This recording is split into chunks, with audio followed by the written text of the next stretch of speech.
À toutes et à tous, que la paix soit sur vous. Cette vidéo, je la fais pour apporter mon point de vue sur la crucifixion, puisque effectivement, dernièrement dans le domaine interreligieux, ce sujet a fait grand bruit. On pourrait même presque dire que cet événement qui résulte de la position de Karim Al-Hanifi dans son débat avec Fidelis Verax a valeur d'un grondement de tonnerre qui n'en finit pas de résonner. Je vais donc profiter de la situation, et je ne vais pas m'en cacher, pour donner ma vision sur le sujet de la crucifixion. Bien que je ne sois ni musulman ni chrétien. Alors, certainement vous allez vous demander, pour le coup, quelle est ma légitimité pour parler de la crucifixion. Eh bien, contrairement à ce que l'on pourrait croire, ce sujet me concerne. Il me concerne puisque je me revendique comme faisant partie des gens de l'évangile, pour reprendre un terme coranique. Je fais partie des gens de l'évangile dans le sens où je suis rattaché à Jésus du fait de suivre son enseignement en parabole, sentences et paroles qui s'y rattachent. Un enseignement qui est inconnu du christianisme et qui n'a rien à voir avec la doctrine chrétienne, la doctrine du salut par la croix. De ce fait, comme j'ai sur la crucifixion le même point de vue que l'islam, à savoir que Jésus n'a jamais été crucifié, et ce, au regard de son enseignement et d'autres éléments, je me propose de mettre en lumière des preuves le démontrant. Donc, cette vidéo sera la première d'une série, si je trouve le temps, de 3 vidéos avec pour sujet la crucifixion, ou plutôt la non-crucifixion de Jésus. Dans cette première vidéo, bien que non musulman, je vais exposer ma compréhension du verset 157 de la sourate 4, puisque j'ai un point de vue différent de celui exposé par Karim dans son débat avec Fidelis Verax, mais aussi de la tradition musulmane, enfin le point de vue majoritaire en islam, à savoir cette histoire du sosie. Mon but en traitant de ce verset, c'est de partager mon point de vue pour le confronter à la critique et de répondre à la thèse qui me semble impossible de Karim. Cette vidéo, normalement, donnera suite à une seconde vidéo dans laquelle nous verrons la non-crucifixion, mais cette fois par les sources chrétiennes, puisqu'il y a des traces le démontrant. Et dans une troisième vidéo, alors là c'est vraiment purement expectatif parce que je suis vraiment pas certain de pouvoir la faire, mais bon, si Dieu me prête vie et si j'en trouve le temps, sait-on. Donc, dans une troisième vidéo, nous verrons la non-crucifixion à travers les sources historiques, et plus particulièrement Flavius Joseph. Voilà, alors ça c'était la petite introduction. À présent, on va commencer, et pour cela, il me semble nécessaire de recontextualiser un minimum le verset. Puisque effectivement le verset 157 fait suite à une série de malédictions émises envers les enfants d'Israël du fait de leur transgression répétée. Cette série de malédictions dans le contexte du passage coranique est utilisée pour démontrer que les enfants d'Israël, au fur et à mesure de leur histoire, ont transgressé à de multiples reprises et qu'il est normal qu'à l'époque du prophète, les Juifs majoritairement ne reconnaissent pas son postulat et la révélation qu'il apporte. Ceci, on le comprend déjà à partir du verset 153. Donc, sourate 4, les femmes, verset 153, je cite. « Les gens du livre te demandent de leur faire descendre du ciel un livre. Ils ont déjà demandé à Moïse quelque chose de bien plus grave quand ils dirent « Fais-nous voir Allah découvert ». Alors, la foudre les frappa pour leur tort. Puis, ils adoptèrent le veau, ouvrez la parenthèse, comme idole, fermez la parenthèse. Même après que les preuves leur furent venues. Nous leur pardonnâmes cela et donna à Moïse une autorité déclarée. Fin de citation. Les gens du livre, qui est un qualificatif utilisé pour désigner les enfants d'Israël, ou les Juifs demandent au prophète Mohammed de leur faire descendre du ciel un livre. Ils lui demandent cela parce qu'ils ne croient pas à son postulat et à la révélation du Coran. Et c'est à partir de cet événement où va commencer l'énumération des transgressions des enfants d'Israël pour démontrer qu'il est normal qu'ils rejettent majoritairement le prophète du fait qu'ils ont toujours été à travers leur histoire dans la rébellion, dans la transgression. Dans le verset qui suit, le verset 154, il va même jusqu'à enseigner un fait inconnu de la Bible. Un fait démontrant qu'ils ont été dès l'origine récalcitrants aux révélations, ou plus particulièrement à la révélation auquel ils étaient soumis. Je cite. Et pour, ouvrez la parenthèse, obtenir, fermez la parenthèse, leur engagement, nous avons brandi au-dessus d'eux le mont Thor. Nous leur avons dit, entrez par la porte en vous prosternant. Nous leur avons dit, ne transgressez pas le sabbat. Et nous avons pris d'eux un engagement ferme. Fin de citation. Le verset commence en spécifiant que les enfants d'Israël ont été contraints de prendre l'engagement qu'Allah attendait d'eux, ce qui induit que l'acceptation de la Torah n'a pas été spontanée chez eux. ils étaient rétifs à s'engager à la respecter au point où leur engagement a été pris sous la menace. Le verset poursuit en précisant que cet engagement est un engagement ferme, ce qui signifie qu'Allah leur a demandé de prendre un engagement qui a nécessité leur pleine adhésion, un engagement total, absolu. Et cet engagement, ils l'ont contracté pour eux-mêmes et en même temps pour tous leurs descendants. Ce qui nous amène à la série de malédictions qui débute au verset 155 et qui prend fin au verset 157. Donc, du verset 155 au verset 157, nous pouvons voir qu'il s'agit d'un résumé dans lequel est spécifiée la raison des malédictions envers les enfants d'Israël. Ceci dit, je pense qu'ici il est important de comprendre le langage coranique dans ce passage, puisque si tous les versets font référence aux transgressions répétées des enfants d'Israël, il faut cependant bien comprendre que les malédictions ne concernent que ceux des enfants d'Israël qui en sont la cause. Par exemple, au verset 155, ceux qui mécrus aux révélations d'Allah ne sont pas forcément ceux qui ont tué injustement les prophètes. L'un n'empêche pas l'autre, mais l'un n'applique pas obligatoirement l'autre. De ce fait, dans cette série où étaient énumérées les malédictions, il me semble important de comprendre qu'il est utilisé un langage qui généralise, uniquement dans la perspective d'un résumé concernant les enfants d'Israël.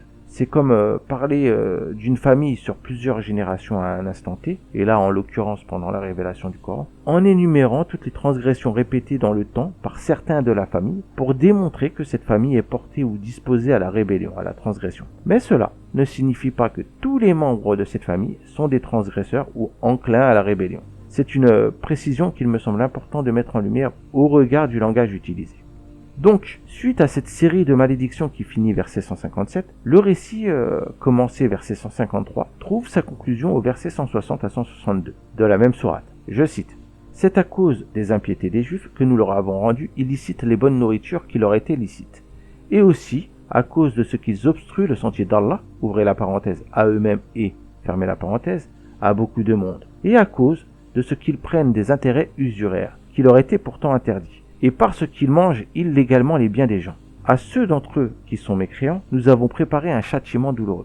Mais ceux d'entre eux qui sont enracinés dans la connaissance, ainsi que les croyants, ouvrez la parenthèse, tous, fermez la parenthèse, ont foi à ce qu'on a fait descendre sur toi et à ce qu'on a fait descendre avant toi. Et quant à ceux qui accomplissent la salat, paient la zakat et croient en Allah et au jour dernier, ceux-là, nous leur donnerons une énorme récompense. » Fin de citation. En conclusion, le récit qui part d'un événement mentionné verset 153, à savoir que les Juifs ont demandé au prophète de leur faire descendre du ciel un livre, ce qui est de leur part une demande démontrant leur rejet du prophète et de la révélation coranique, finit après un résumé sur l'histoire des transgressions répétées des enfants d'Israël, en revenant aux prophètes et aux Juifs. Versets 160 à 162, pour démontrer ou expliquer qu'il est normal qu'à l'époque du prophète, la majorité des Juifs rejettent son postulat et la révélation coranique, puisqu'ils sont dans la lignée de leurs prédécesseurs. Avant de terminer cette brève remise dans le contexte, j'aimerais mettre en lumière le fait que le verset 157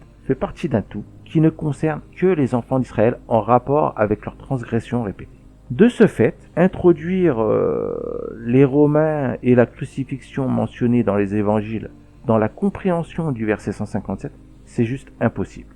C'est aller à l'encontre de l'état d'esprit de tout le passage qui commence au verset 153, en partant d'un fait concernant le prophète et le rejet de celui-ci par les Juifs, et qui, dans un résumé historique des transgressions des enfants d'Israël, pour démontrer qu'ils ont toujours été dans le rejet ou le refus, finit au verset 160 à 162 pour retourner au prophète et au rejet de la majorité des Juifs de celui-ci. La thèse de Karim, en considérant que la crucifixion mentionnée dans les évangiles est véridique et qu'elle ne contredit pas le verset 157, du fait que c'est les Romains qui ont crucifié Jésus et non les Juifs, et que plus tard, dans la conscience collective des Juifs, à travers une ambiguïté, ils auraient cru l'avoir fait, au regard du contexte du verset 157, c'est juste impossible. C'est juste impossible. Le verset 157 dans cette sourate n'est pas utilisé pour répondre à une ambiguïté que les Juifs auraient sur leur implication au sujet de la crucifixion, mais comme d'une référence à une transgression qui vient s'accumuler à d'autres pour démontrer que les Juifs, en rejetant majoritairement le prophète et la révélation coranique, sont dans la lignée de leurs prédécesseurs.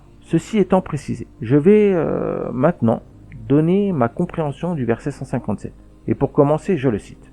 Donc, c'est les malédictions, la cause des malédictions. Et à cause de leurs paroles, nous avons vraiment tué le Messie, Jésus, fils de Marie, le messager d'Allah. Or, ils ne l'ont ni tué ni crucifié, mais ce n'était qu'un faux semblant. Et ceux qui ont discuté sur son sujet sont vraiment dans l'incertitude. Ils n'en ont aucune connaissance certaine. Ils ne font que suivre des conjectures et ils ne l'ont certainement pas tué. Fin de citation.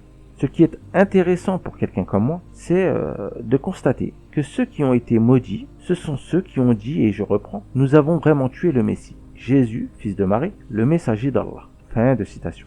Le verset nous dit que ceux qui ont été maudits sont des individus qui ont reconnu le postulat de Jésus. S'ils reconnaissent qu'il est le Messie, le messager d'Allah, ça induit obligatoirement, enfin à mon sens, qu'il ne peut s'agir que de disciples de Jésus.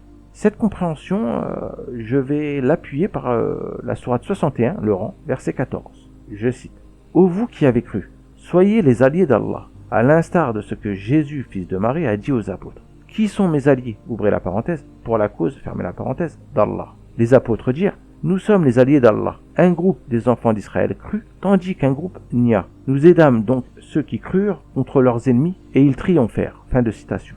Comme on peut le constater dans ce verset, il est très clairement mentionné qu'un groupe des enfants d'Israël n'ont pas cru. Ils ont nié. Et ici, leur négation renvoie au fait qu'ils ont dénié Jésus. Ils n'ont pas cru à son postulat de Messie, de messager d'Allah, apportant une révélation. Et c'est la raison pour laquelle ils ont refusé d'être ses alliés dans la cause d'Allah. Comme dans le verset 157, ceux qui ont cru avoir tué Jésus reconnaissent qu'il est le Messie, le messager d'Allah, alors il ne peut s'agir que de disciples de Jésus. D'ailleurs, comme l'a fait remarquer Ismaël de la chaîne Un Seul Message, dans un live tenu sur la chaîne du collectif Hanafiya, dans le verset 157, il y a une signification dans le fait que Jésus est qualifié une première fois de Messie, puis de fils de Marie, et finalement de messager d'Allah.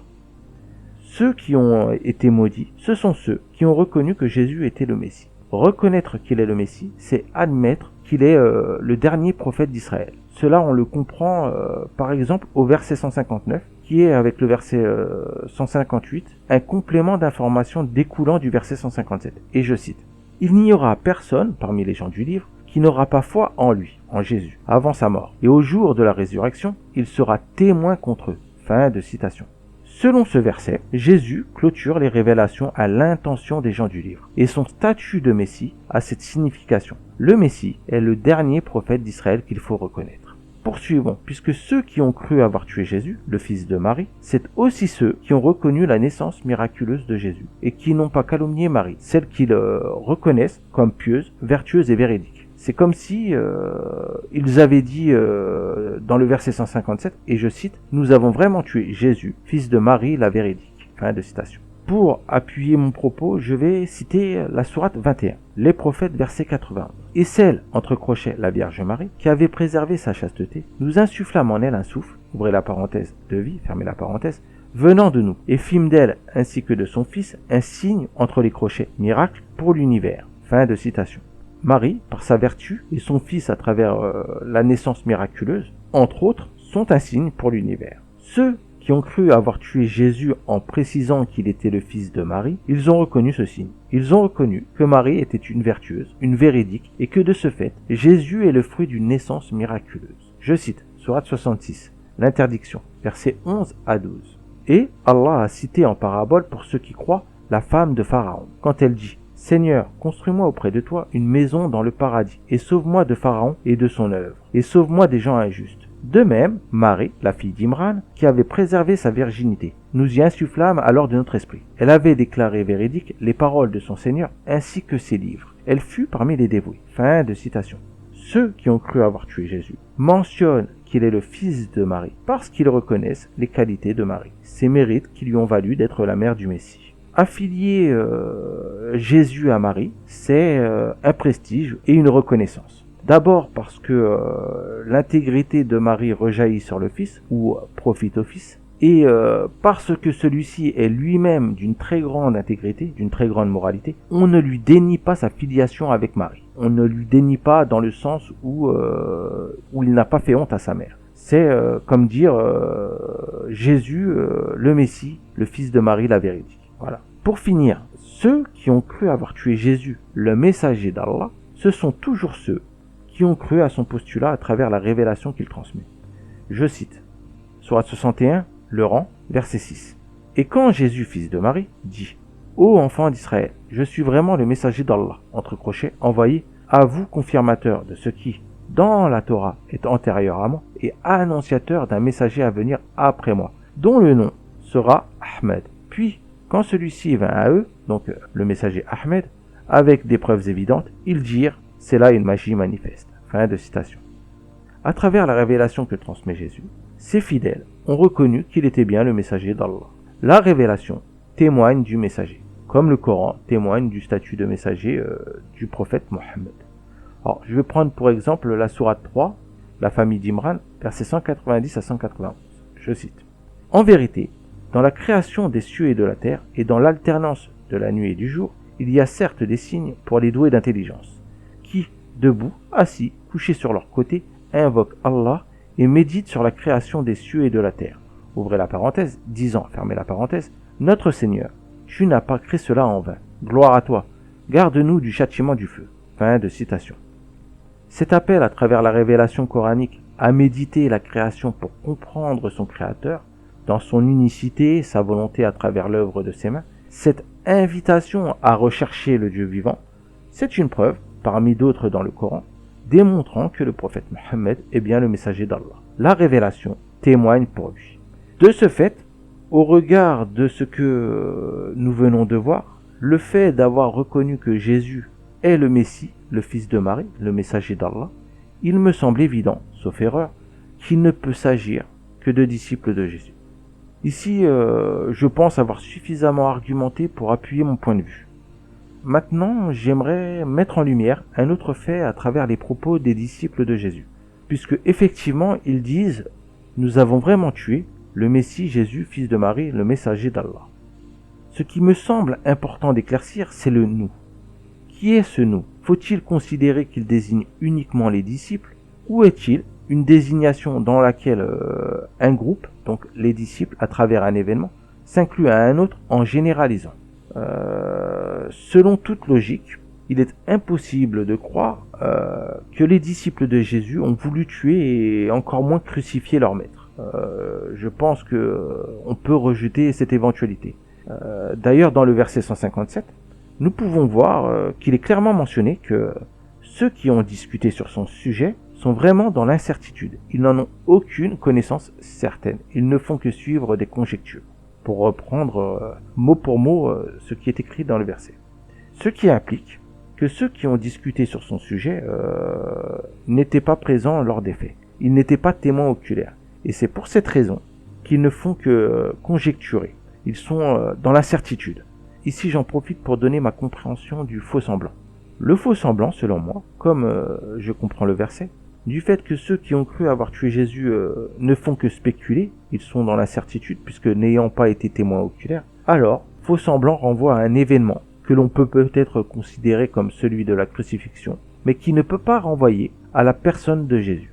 Si faux semblant renverrait à un sosie de Jésus, alors ceux qui ont cru l'avoir tué, ils n'auraient pas été dans l'incertitude, dans la conjonction, puisque ayant logiquement vu une personne à la ressemblance parfaite de Jésus se faire tuer ou crucifier. Comme ce n'est pas le cas, alors faux semblant ne renvoie selon moi qu'à un événement. Il y a eu certainement une crucifixion dont les disciples de Jésus, qui n'étaient pas témoins oculaires, ont pourtant, à un moment donné de leur histoire, cru qu'elle était celle de Jésus. Ici, je finalise ma compréhension en revenant à qui fait référence le « nous avons tué », puisque indirectement je viens d'y répondre. Le « nous » est une désignation par les disciples de Jésus, renvoyant à nous les enfants d'Israël. Ils généralisent en s'incluant eux-mêmes dans l'accusation, et ce, malgré qu'ils n'y ont pas participé, ni de près ni de loin, puisque pas témoins oculaires, et dans l'incertitude après les faits. C'est comme si moi, parlant de la mort de Jeanne d'Arc, sur le bûcher, je disais « nous l'avons tué ». Je n'ai pas participé à l'événement, je n'en étais pas témoin oculaire, mais parce que je suis français, je m'inclus dans le crime. Par ailleurs, je rappellerai comme vu dans la remise dans le contexte du verset 157, qu'il fait partie des malédictions qu'ont reçues les enfants d'Israël en référence à leurs transgressions répétées et que le Coran a ce langage qui généralise tout en ciblant des individus bien spécifiques. Je finirai en rectifiant mon propos puisque j'ai volontairement incriminé dans cette croyance à avoir tué Jésus, tous les disciples de Jésus, alors que ceci est une erreur. J'ai toujours dit les disciples de Jésus, j'ai pas fait de distinction. C'est une erreur puisque le verset précise, et je cite, « Et ceux qui ont discuté sur son sujet », fin de citation, comprendre ceux parmi les disciples de Jésus qui ont discuté sur le sujet de sa mort sont vraiment dans l'incertitude. Parmi les disciples de Jésus, certains ont cru à une mort de Jésus, certainement à travers une crucifixion, mais pas d'autres. D'ailleurs, les divergences existantes entre les disciples de Jésus après qu'il soit élevé, le Coran en fait indirectement référence. Sourate 2, la vache, verset 253, je cite. « Parmi ces messagers, nous avons favorisé certains par rapport à d'autres. Il en est à qui Allah a parlé, et il en a élevé d'autres en grade. À Jésus, fils de Marie, nous avons apporté l'épreuve, et l'avons fortifié par le Saint-Esprit. Et si Allah avait voulu, les gens qui vinrent après eux, donc après les messagers, ne se seraient pas entretués, après que les preuves leur furent venues. Mais ils se sont opposés, les uns restèrent croyants, les autres furent infidèles. Si Allah avait voulu, ils ne se seraient pas entretués, mais Allah fait ce qu'il veut. » Fin de citation. Après la venue de chaque messager, et malgré que les preuves soient apportées pour accréditer le statut du messager et son message, malgré cela, les disciples de chaque messager se sont opposés. Il y a eu des divergences qui ont conduit certains à l'infidélité. En résumé, qui sera ma conclusion, pour moi, le verset 157 ne fait référence qu'à certains des disciples de Jésus qui ont cru à un moment donné à travers un événement tel que peut-être la crucifixion, que les enfants d'Israël, dont eux-mêmes sont issus, ont tué Jésus. Mais comme ils n'étaient pas témoins oculaires, ils ne font que conjecturer. De ce fait, Jésus n'a jamais mis un pied sur la croix, pas même un cheveu, et les enfants d'Israël ne l'ont ni tué ni crucifié. Et bien voilà, à présent, cette vidéo touche à sa fin, et si l'Éternel me prête vie, et si je trouve le temps, nous nous retrouverons pour voir cette fois-ci à travers les sources chrétiennes, enfin le Nouveau Testament, qu'il existe des traces démontrant la non-crucifixion de Jésus. D'ici là, portez-vous bien, et n'oubliez pas, soyez bons et justes.